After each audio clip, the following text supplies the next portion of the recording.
We do, though, have in studio RMB's chief economist, Ettienne le Roux, with some very exciting numbers. We've heard too often on this program, and I often get accused by people of saying, why are you such a gloomy Gus? Well, sometimes there is good news, and indeed on the RMB Business Confidence Index, it is good news, Ettienne, for finally, first time in ages. Yeah, exactly.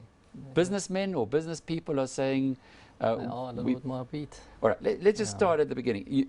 50, an index score of 50 means it's neutral. Yes. The index has been below 50 for a while. For a while, exactly. Just broken above it now. 100% for the first time in almost 2 years. So we're just in net positive territory. Why? But it's good news. Remember, Alec, we cover 5 sectors, and we had quite a nice response, an upbeat response from people in the building industry, particularly on the residential building market, and that has been a recovery that's been going on for the last 2 to 3 years. So there's good news there. Clearly, you're involved. RMB is not F&B, but you would have had a good view of what's happening with lending by banks into the home loan home industry. Is that replicated in what you're seeing from the construction sector? Banks are becoming a little bit easier in providing mortgage loans, no doubt about that. And that is backed up by central bank data. In the rand value of new home loans granted, we've seen quite a nice improvement there. So that's good news. And also, talking about F&B, some of their property surveys are showing very clearly that real estate agents and more real estate agents are actually complaining about a lack of stock. So shortage of property, good quality property to sell. Which is good for the people in your survey who build houses. Absolutely. So there's a consistency there. And here we're talking about the index level as high as 66, Alex. So that is in strong net positive territory. We've also seen quite a nice improvement in confidence amongst manufacturers. Now that's important, manufacturing a big sector in the economy. The strike that we've just absolutely. So some of it may simply be a bounce back after the strike that we saw in the third quarter.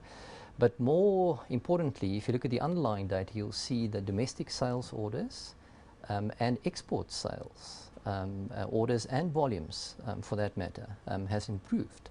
That's quite encouraging. What we've also seen is that production is up, not as much as sales volumes, which means that many of the manufacturers have satisfied improving demand by selling inventory, but now we're at a point where inventories are quite low.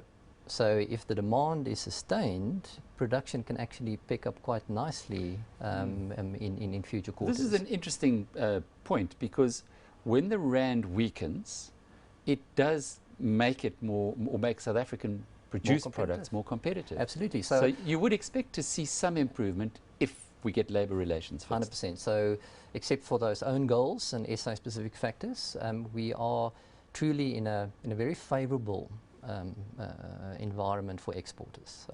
Just think about it. Global growth is improving moderately, but moving in the right direction. The rand is weak, and all prices are at almost record lows again. So it's a very favourable condition if you're a competitive exporter to begin with. If you're running a lean and mean business, the external environment, you couldn't ask for much more than what you've currently got. And entrepreneurs are resilient. We heard that from Carl Kumbia a little bit earlier from Mercantile. So they would have by now shrugged off the strike and said, well, let's look ahead. Let's perhaps invest a little bit more and get more confident into the future. Is that what you're seeing in your numbers? Yes, to some extent, and especially if you take the view that the rand, at least in our opinion, is going to stay undervalued for quite some time. So for us, rand weakness is just not a flash in the pan. It's here to stay, because we would argue that the economy, given how imbalanced it is, needs the currency to stay weak for longer. If that indeed is the case, and global growth and the recovery that we're seeing there does what we hope it will, so much more reason to see a little bit more fixed investment in export-orientated sectors. There so is that's good. Bright side to the political issues that seem to bedevil the headlines. All right, so we've spoken about 2 of these sectors, construction and manufacturing. What about the other 3? Yes, retail is also interesting, and we saw it in today's GDP data. In the third quarter, real value add of wholesalers, retailers, all combined, grew by 3.5% at an annualized rate, which is pretty decent. And here we've had a situation where confidence amongst retailers have been a net positive territory for a while now. Yes, it dipped 5 points in the fourth quarter, but it's still 55. So the net majority of retailers are pretty upbeat about things. It surely is suggestive of the fact that slowly but surely, at least our survey results would suggest, that slowly but surely trading conditions for many retailers continue to improve. Now I say many retailers. Now, obviously you have to differentiate. What our survey results show is that retailers of non-durable and to some extent durable goods are doing a little bit better than, for example, retailers of semi-durable goods. It's interesting, in the Steinhoff acquisition today of Pepkor, there was mention there by the Chief Executive, Marcus Jooste, of a move to value. Absolutely. Are you seeing that in your results as well, that the bottom or lower end of the market is doing better? We're seeing it specifically in the car market, Alec. Here we have a situation where if you survey dealerships of new vehicles, they are downbeat. I mean, there's not a good story. But dealers of second-hand vehicles are a very upbeat bunch of people. So there's no doubt a switch from more expensive new cars into more affordable second-hand cars. People are looking for value. So who's struggling? Well, new vehicle dealers are struggling. Confidence levels still low at about 30, so that tells you that.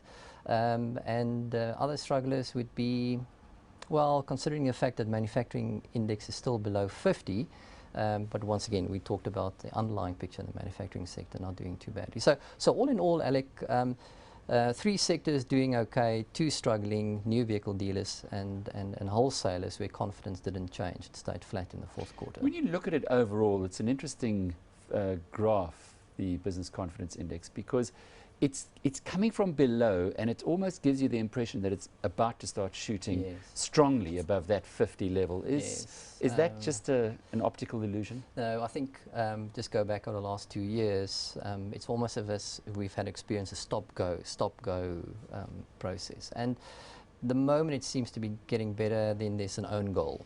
It's industrial activity or unrest or strike, whatever the case is, putting the economy back. And then you're just getting better, bouncing back, and then there's another setback, if not locally, but also globally. So it has been a battle, and you see it in the GDP data. I mean, the economy has been battling to grow at 2% even. What our survey results point to, Alec, is that we may have, in the fourth quarter of this year, post all the strikes, we may actually have a much better performance from the economy GDP-wise. Today's data printed 1.4% annualized in the third quarter. I wouldn't be surprised if we get a number 2.5 to 3% annualized in the fourth quarter. Still, we're talking about an economy this year that will probably only grow at somewhere between 1 and 1.5%. I think the good news from all of this is that if the fourth quarter pans out GDP-wise, similar to what our reserves survey results suggest, we would have a good starting point going into next year. So I think it's not going to take a big push to get GDP growth higher next year than a weak number this year. Well, we're coming off such a low base, aren't we? So from that perspective, it's already going to be a lot better. But looking ahead, is it still a structural story? If you're going to kick this economy into gear, absolutely. Structural issues, is there any signal that they're being addressed? 100%. Talking about signals, mixed signals, I guess, and the structural issues that we need to address, we're quite familiar with those. The central bank, every opportunity they make mention of the fact, that we need to improve the competitiveness of the economy. We need to do stuff smarter so that we can see productivity improving. We need to and continue to address the structural issues, i.e. the bottlenecks that we have on infrastructure, for example. We really need to push hard on those things. All of those things act as a cap on our growth rate. Lift that and you can really see growth doing much, much better than what we've seen over the last couple of years. Ettienne le Roux is Chief Economist at RMB.